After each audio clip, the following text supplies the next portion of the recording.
Hai, Assalamualaikum dan salam sejahtera. Nama saya Nur Hasidatul Atira binti Abdul Rauf, bernombor kad matrik D2020096828. Saya merupakan ketua kumpulan ini. Assalamualaikum warahmatullahi wabarakatuh dan salam sejahtera. Saya Nur Atika Elena binti Zainuddin, nombor matrik D2020096824 dan saya memegang jawatan kuasa sebagai naib pengerusi. Saya Umi Umairah binti Rosdan, nombor matrik D2020096827. Saya memegang jawatan sebagai setiausaha.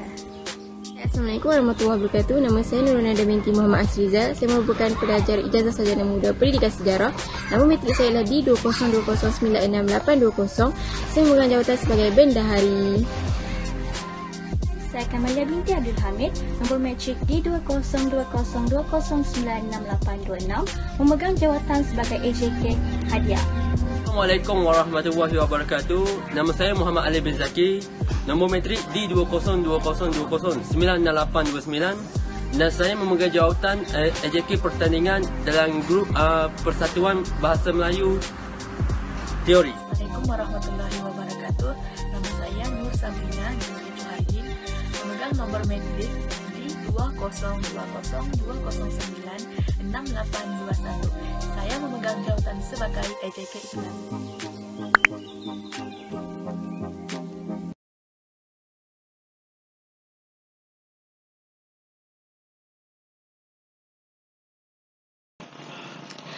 Baiklah, seterusnya saya akan menerangkan tentang latar belakang ataupun pengenalan berkaitan dengan Persatuan Bahasa Melayu.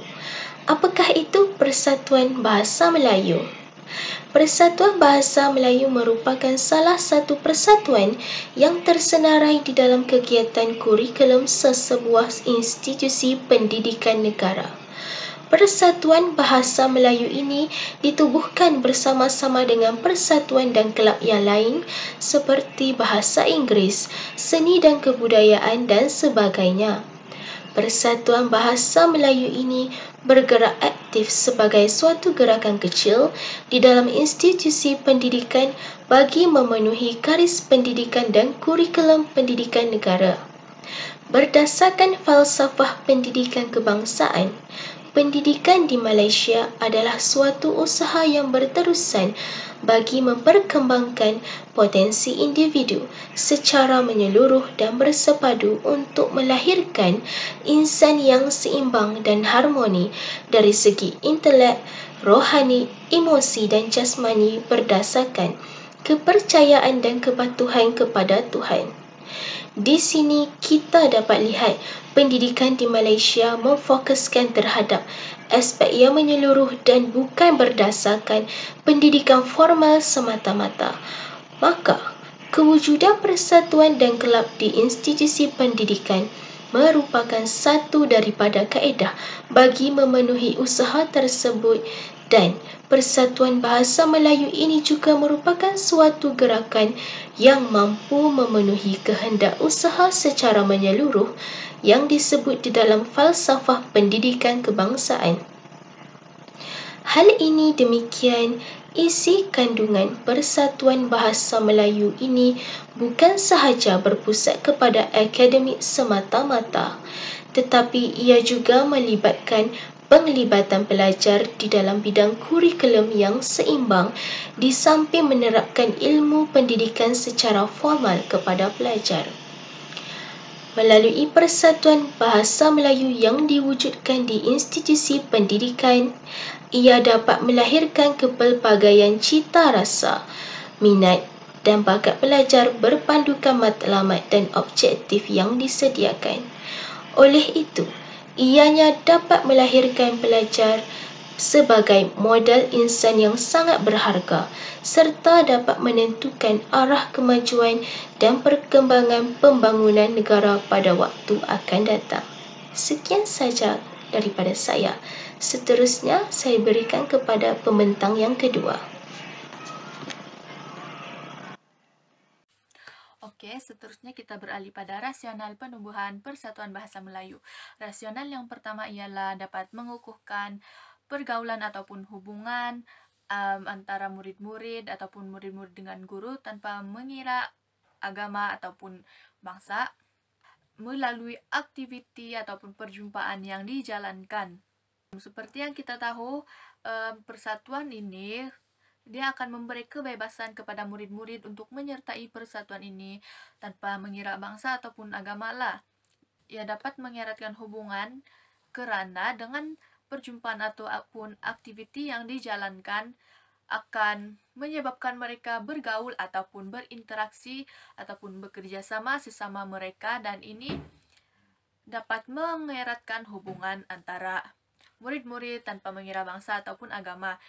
Melalui interaksi sosial ataupun pergaulan ini, semasa aktiviti ataupun perjumpaan dijalankan, murid-murid dapat menyemai nilai-nilai murni dalam diri mereka seperti hormat menghormati, yaitu hormat dengan orang yang berbeza kaum ataupun agama, dan juga menyemai sikap kekitaan terhadap pelbagai kaum.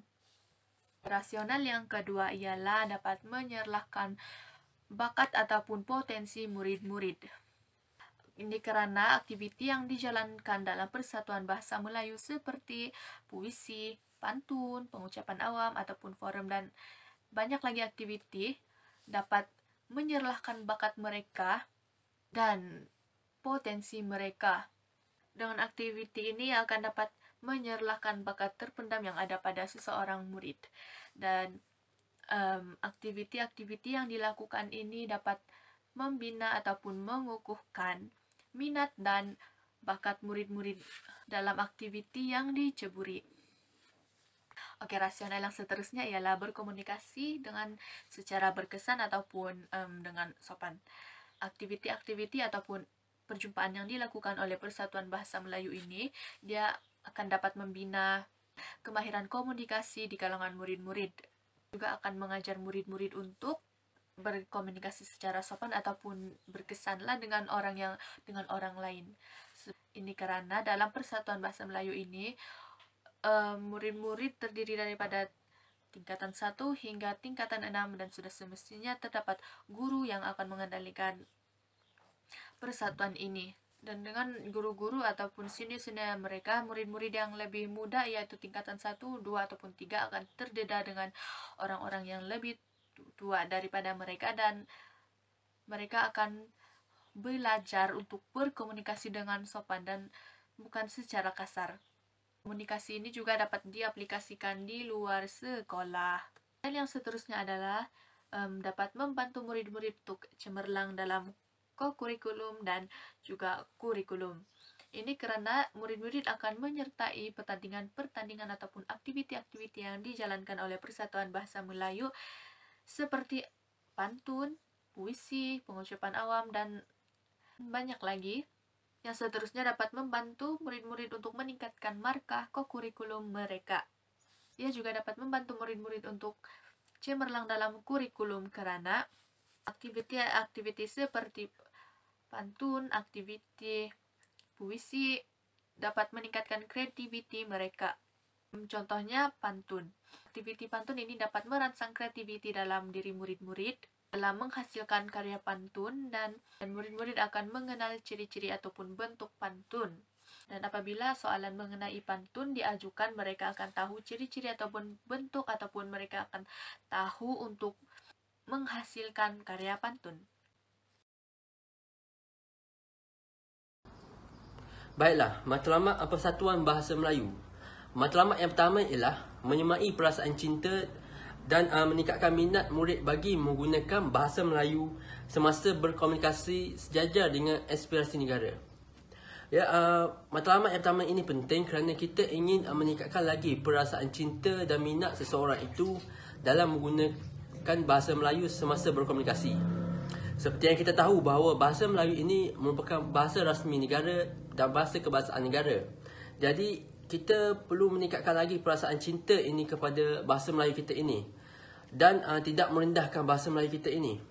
Serta kita ingin membuatkan bahasa Melayu kita ini sebagai satu bahasa penting dalam berkomunikasi dan banyak berkomunikasi dalam bahasa Melayu. Dan seterusnya kita ingin meningkatkan juga martabat bahasa Melayu kita ini. Jadi seterusnya matlamat yang kedua ialah melahirkan insan yang berketerampilan daripada pelbagai aspek disiplin dan sasar yang baik. Berdisiplin ini pula melahirkan insan yang berdisiplin ialah disiplin dalam menggunakan perkataan-perkataan bahasa Melayu, tutur caranya dan percakapannya semasa berkomunikasi atau menyampaikan maklumat, dan tidak menggunakan perkataan-perkataan yang kasar atau kesat. Dan seterusnya sasiah yang baik ini ialah tutur cara yang sopan santun. Semasa kita bercakap dan berkomunikasi, menyampaikan maklumat, kita menggunakan perkataan-perkataan yang sopan dan berbicara dengan sopan santun menggunakan bahasa Melayu. Selepas itu, matlamat yang ketiga ialah melahirkan insan yang berfikiran kreatif. Berfikiran kreatif sini pula ialah kreatif dalam menggunakan bahasa Melayu, kreatif dalam menyusun dan membina ayat-ayat bahasa Melayu untuk menjadikan satu ayat yang boleh difahami oleh para pendengar, menyampaikan ayat-ayat tersebut dengan cara yang kreatif, cara yang sopan dan cara yang baik. Seterusnya, matlamat yang keempat ialah melahirkan insan yang berkeyakinan tinggi dalam menggunakan bahasa Melayu. Kita ingin melahirkan insan yang berkeyakinan tinggi dan tidak malu untuk menggunakan bahasa Melayu ini semasa berkomunikasi. Jadi disebabkan itu, matlamat yang keempat ini juga penting dalam meningkatkan keyakinan seseorang itu supaya menggunakan bahasa Melayu tanpa merasa malu. Dan walaupun walaupun masyarakat sekeliling menggunakan bahasa lain, kita dengan yakin boleh menggunakan bahasa Melayu dan bercakap dengan mereka dan mengajar pula mereka bahasa Melayu ini. Assalamualaikum warahmatullahi wabarakatuh. Nama saya Nurada binti Muhammad Asrizal. Saya akan membentangkan tentang objektif Persatuan Bahasa Melayu. Objektif yang pertama ialah menyemaikan perasaan cinta akan bahasa Melayu. Bahasa Melayu merupakan bahasa kebangsaan dan menjadi alat perpaduan. Objektif yang kedua ialah menggunakan bahasa Melayu sebagai bahasa yang dramatis. Bahasa Melayu telah menjadi bahasa kebangsaan dan digunakan di dalam pelbagai peringkat. Bahasa Melayu telah menjadi bahasa pendidikan, bahasa rasmi, bahasa pengantar dan sebagainya. Yang ketiga ialah menyemaikan perasaan cinta akan sekolah, negeri dan negara supaya wujud warga negara yang mempunyai jati diri yang unggul. Objektif yang keempat ialah mewujudkan persatuan-persatuan yang bergiat aktif supaya melatih murid-murid untuk berkebolehan, berketerampilan diri dan berkomunikasi dengan baik. Objektif yang kelima iaitu menggalakkan murid-murid untuk memberi sumbangan dalam aspek idea, pendapat dan tenaga, dan menggalakkan murid-murid untuk menyertai pertandingan di peringkat sekolah, negeri dan kebangsaan. Objektif yang keenam iaitu membina sikap yang positif dan bertanggungjawab terhadap pemeliharaan bahasa dan budaya Melayu. Hal ini penting kerana terdapat individu yang memandang enteng terhadap bahasa Melayu itu sendiri. Jadi penting untuk menerapkan perasaan positif ataupun bertanggungjawab dalam diri murid-murid untuk memelihara bahasa Melayu itu sendiri. Yang ketujuh, memaksimumkan pelibatan kerjasama di antara ibu bapa dan guru. Hal ini penting kerana membimbing dan membantu murid untuk berinteraksi dengan masyarakat. Objektif yang ke-8 iaitu meningkatkan minat dan mengembangkan bakat dan kemahiran murid dalam aktiviti yang dirancang. Objektif yang ke-9 ialah melahirkan modal insan yang berkualiti dan sentiasa prihatin terhadap isu-isu bahasa dan menerapkan nilai-nilai murni dalam kalangan murid. Objektif yang ke-10 ialah menanam dan memupuk sasah diri dan sifat kepimpinan dalam kalangan murid dan peka akan nilai-nilai kemasyarakatan. Sekian sahaja daripada saya. Terima kasih. Assalamualaikum dan salam sejahtera. Seterusnya saya akan menerangkan tentang aktiviti perjumpaan mingguan bagi Persatuan Bahasa Melayu. Untuk makluman hadirin dan hadirat sekalian, cadangan aktiviti perjumpaan mingguan yang akan saya bentangkan sebentar lagi ini boleh disusun semula mengikut kesesuaian dan guru juga boleh menambah nilai aktiviti yang dicadangkan. Saya akan menerangkan tentang aktiviti yang boleh dilakukan bagi setiap kali perjumpaan. Untuk perjumpaan yang pertama, persatuan boleh mengadakan mesyuarat dan juga pendaftaran ahli baru. Persatuan boleh mengadakan taklimat persatuan yang menerangkan tentang fungsi persatuan dan juga tanggungjawab setiap ahli persatuan. Selain itu, semasa perjumpaan ini juga, majlis suai kenal antara ahli dan guru penasihat boleh dijalankan. Bukan itu sahaja, guru penasihat juga boleh membentangkan aktiviti yang akan dijalankan sepanjang tahun pada perjumpaan ini. Seterusnya, bagi perjumpaan kedua, aktiviti yang sesuai dijalankan adalah aktiviti menceriakan sudut persatuan bahasa. Ahli-ahli persatuan boleh menghias papan kenyataan mengenai info-info Persatuan Bahasa Melayu yang boleh dilihat dan dirujuk oleh semua murid dan guru. Bagi perjumpaan yang ketiga adalah aktiviti pantun. Semasa perjumpaan ini, guru boleh menerangkan tentang aspek pantun kepada ahli-ahli persatuan. Selain itu, aktiviti mencipta dan melafazkan pantun serta pertandingan berbalas pantun mengikut kumpulan sesuai dilakukan semasa perjumpaan ini. Untuk perjumpaan yang keempat, aktiviti syarahan atau pidato. Guru boleh menerangkan tentang aspek-aspek syarahan dan pidato seperti isi pemikiran dan gaya penyampaian. Latihan gaya penyampaian yang baik serta berkesan dan juga memukau sesuai dilakukan semasa perjumpaan ini. Seterusnya, bagi perjumpaan kelima, guru boleh menerangkan tentang aspek-aspek yang ada dalam sajak seperti tema dan mesej sajak, aspek penciptaan atau struktur sajak serta cara gaya mendeklamasikan sajak. Bagi perjumpaan keenam, tajuk aktiviti adalah pengucapan awam. Guru penyelaras boleh menyediakan satu video pengucapan awam dan boleh berbincang bersama-sama tentang aspek yang ada dalam pengucapan awam melalui video yang telah ditonton bersama. Untuk perjumpaan yang ketujuh, tajuk aktiviti adalah syair. Guru boleh menerangkan tentang aspek-aspek yang ada dalam syair dan juga guru boleh menerangkan tentang bagaimana penyampaian syair yang berkesan dan memukau itu boleh dilakukan. Seterusnya, bagi perjumpaan ke-8, bahas ala parlimen. Guru boleh mengadakan satu perbincangan tentang aspek yang ada dalam bahas ala parlimen seperti usul, isi atau hujah. Guru juga boleh mengadakan satu pertandingan kecil yang melatih murid tentang bagaimana bahas ala parlimen itu dilaksanakan.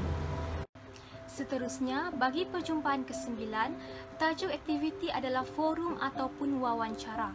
Guru menerangkan tentang aspek yang ada dalam forum ataupun mengadakan satu aktiviti kumpulan untuk menyediakan kerangka isi forum serta latihan gaya penyampaian forum.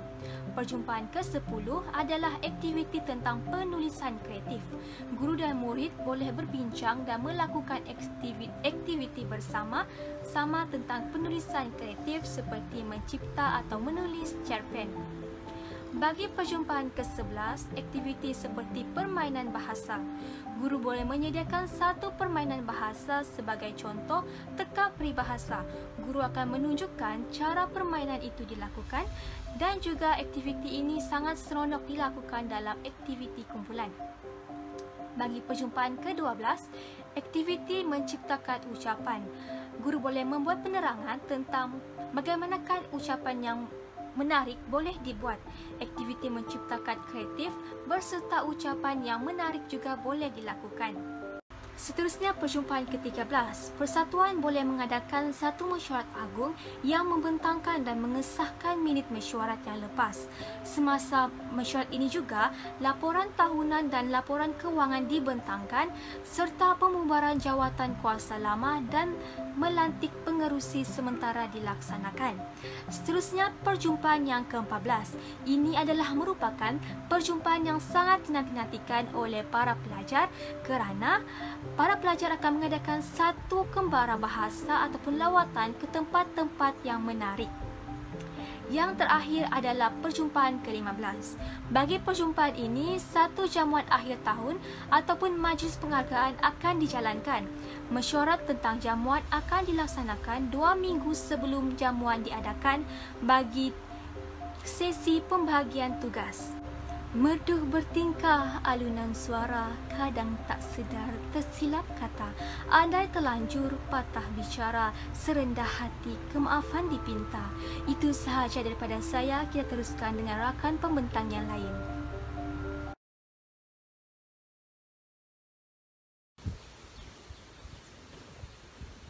Antara kepentingan Persatuan Bahasa Melayu ialah mampu menanam dan memupuk sahsiah yang terpuji, sifat kepimpinan yang unggul dan peka akan nilai-nilai kemasyarakatan dalam kalangan murid. Seterusnya, melahirkan perasaan cinta akan sekolah, negeri dan negara bagi mewujudkan warga negara yang memiliki jati diri yang baik.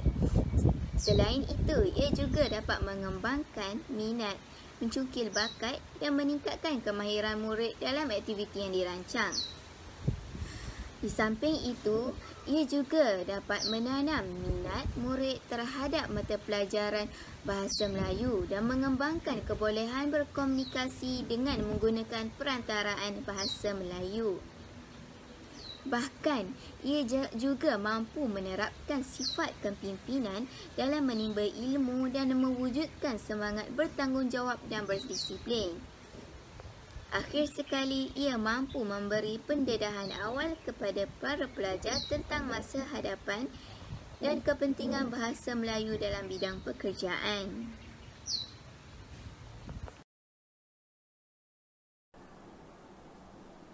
Kita akan beralih kepada struktur jawatan kuasa persatuan. Seperti yang kita sedia maklum, setiap sesuatu unit itu hendaklah dipimpin oleh seorang ketua. Setiap pertubuhan bagi pelantikan atau pemilihan jawatan kuasa adalah berbeza antara satu sama lain. Ianya bergantung kepada perlembagaan pertubuhan berkenaan. Terdapat 2 cara pelantikan jawatan kuasa, iaitu pertama, dipilih dalam mesyuarat agung dan yang kedua, dilantik dengan kuasa-kuasa pihak tertentu. Sebagai contoh, untuk pemilihan ketua pelatun pasukan kadet polis, perbincangan dan ujian-ujian tertentu akan dijalankan.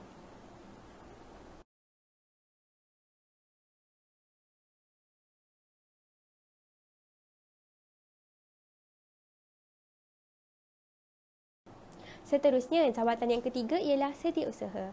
Setiausaha ialah orang yang menyimpan dokumen-dokumen yang berkaitan dengan persatuan.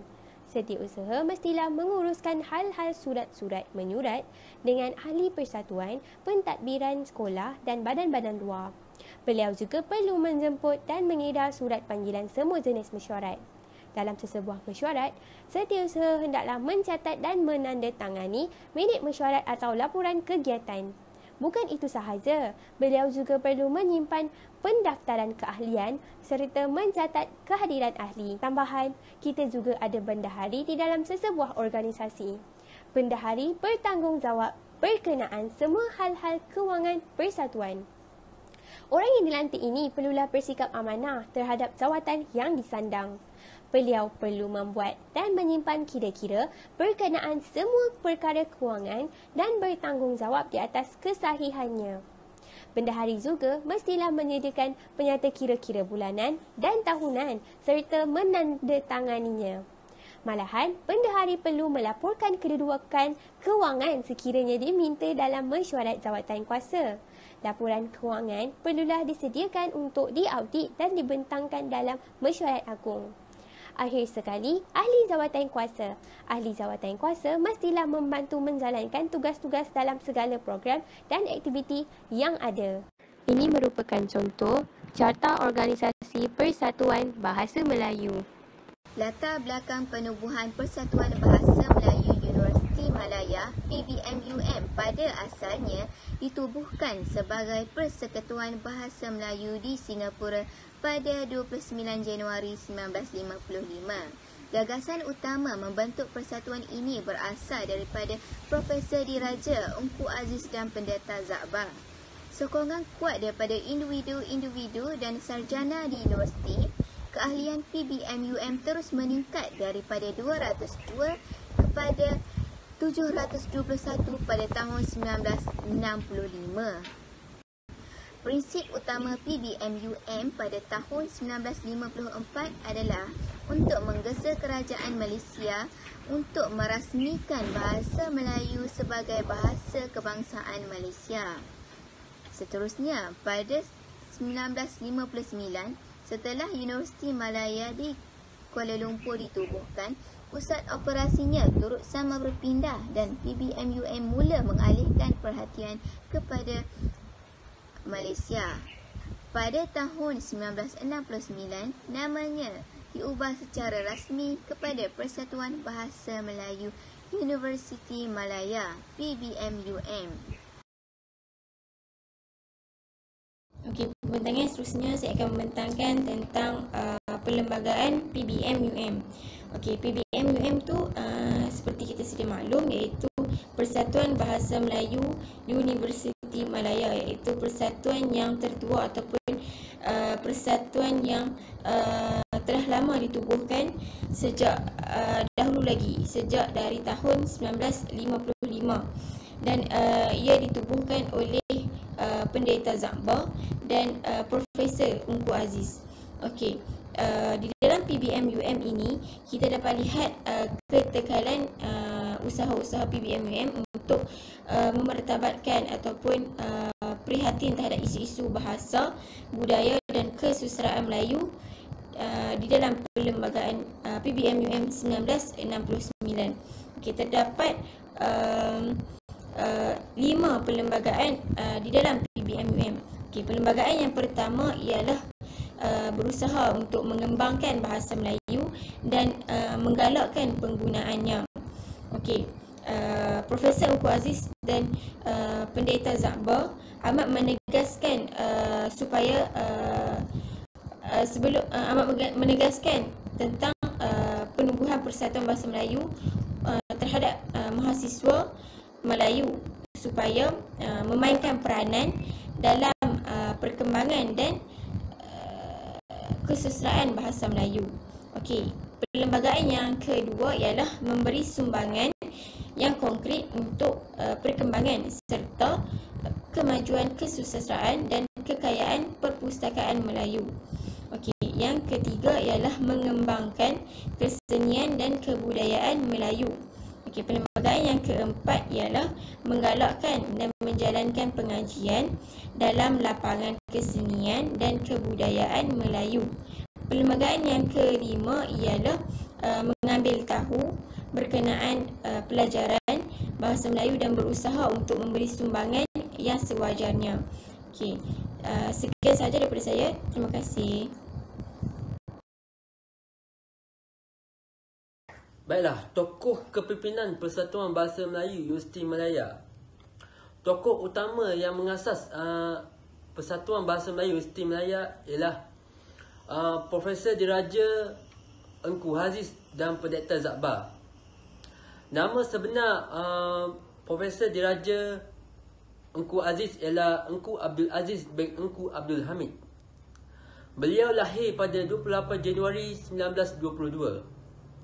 Beliau meninggal pada 15 Disember 2020 pada umur beliau 98 tahun. Beliau memiliki kerakyatan British dan Malaysia. Tempat lahir beliau ialah London, United Kingdom. Beliau merupakan seorang ahli ekonomi dan pensyarah Malaysia. Beliau merupakan seorang tokoh yang paling disegani terutamanya dalam bidang pendidikan dan Ekonomi di Malaysia. Beliau mendapat gelaran Profesor Diraja Royal Profesor dan satu-satunya pemegang gelaran tersebut di Malaysia. Seterusnya, nama sebenar Pendeta Zat Baik ialah Tan Sri Dr. Zainal Abidin bin Ahmad. Beliau lahir pada 16 September 1895. Beliau meninggal pada 23 Oktober 1973. Beliau merupakan seorang sastrawan bahasa Melayu dan pemikir keturunan Minangkabau yang giat menulis surat pada tahun 1940-an. Berdasarkan pencapaiannya dalam bidang kesusastraan, beliau merupakan salah seorang budak kampung yang berjaya meletakkan dirinya sebagai seorang tokoh yang terkemuka dalam sejarah Malaysia. Persatuan Bahasa Melayu Universiti Malaya juga pernah dipimpin oleh beberapa individu-individu yang memainkan peranan yang penting dalam pembangunan masyarakat. Antara individu-individunya ialah Dr. Sheikh Hussein Ali pada tahun 1959. Beliau dilahirkan di Batu Pahat pada 23 September 1936. Beliau merupakan bekas profesor di Jabatan Antropologi dan Sosiologi Universiti Malaya. Jawatan semasa mahasiswa pada tahun 1956 hingga 1959 ialah Setiausaha dan kemudiannya Presiden Persekutuan Bahasa Melayu Universiti Malaya. Tokoh seterusnya ialah Tan Sri Profesor Emeritus Awan Haq Saleh pada tahun 1964. Beliau dilahirkan di Balik Pulau Pinang. Beliau merupakan ahli akademik dan sastrawan Malaysia. Sejak tahun 1996, beliau merupakan Pro-Konselor Universiti Pendidikan Sultan Idris, UPSI. Tokoh seterusnya yang memberikan peranan yang besar ialah Muhammad Jalani Abu Talib pada tahun 2009. Di bawah pimpinan beliau, Persatuan Bahasa Melayu Universiti Malaya bergerak aktif bawah cogan kata menjana keintelektuan masyarakat dan giat mengajuk pelbagai aktiviti yang bertujuan untuk melestarikan gagasan tersebut. Pada 2010, Persatuan Bahasa Melayu Universiti Malaya telah mengajukan bangkit Adobe Photoshop buat para anggotanya yang bertujuan untuk meningkatkan kemahiran IT para anggotanya, di samping mempertingkatkan daya saing mereka di pesanda antarabangsa.